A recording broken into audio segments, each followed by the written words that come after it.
Hi all, welcome to day 7, and today's question is 451, sort characters by frequency. Okay, the description goes as follows. Given a string S, sort it in decreasing order based on the frequency of the characters. The frequency of a character is the number of times it appears in the string. Pretty self-explanatory. So in the example tree, T and R would have frequency of 1, E would have a frequency of 2. Return the sorted string.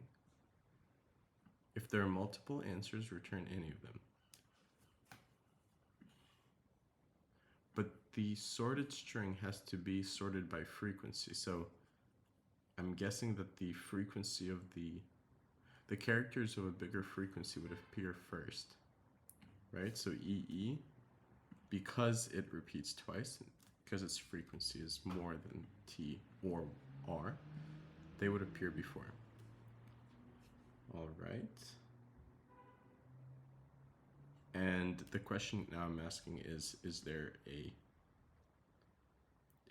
a difference between returning EERT and EETR? But I guess there is not.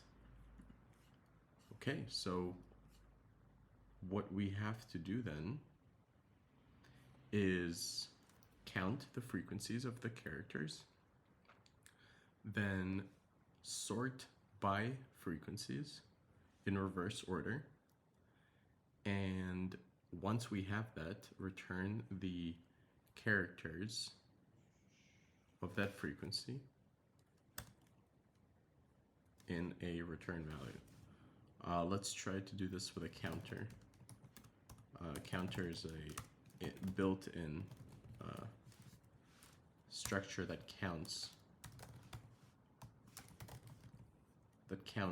frequencies of things.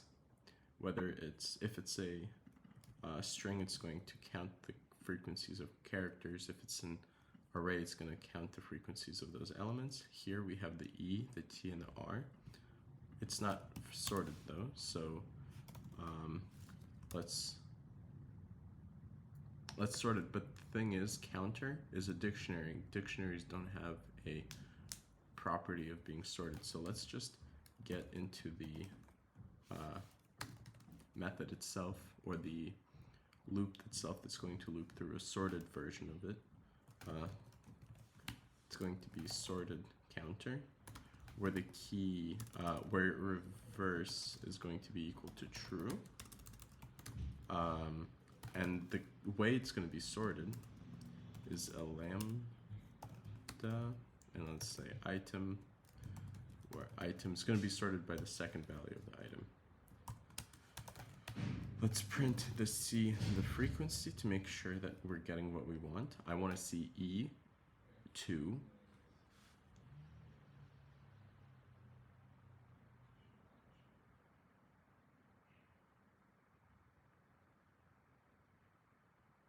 Oops, I meant items.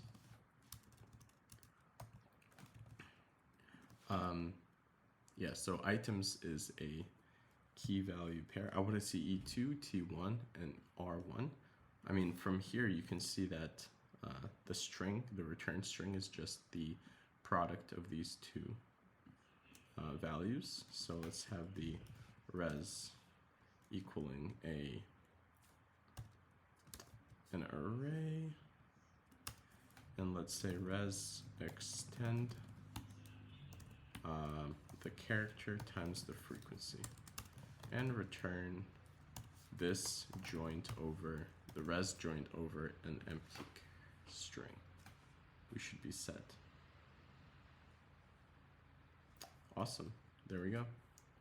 Submit, and that's it.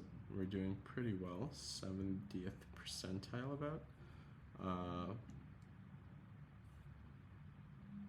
And yeah, they use the same approach, I believe. Frequency collections, counter, sorted, reverse, true, lambda count. That's all about right.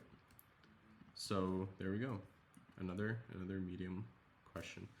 Thank you for watching.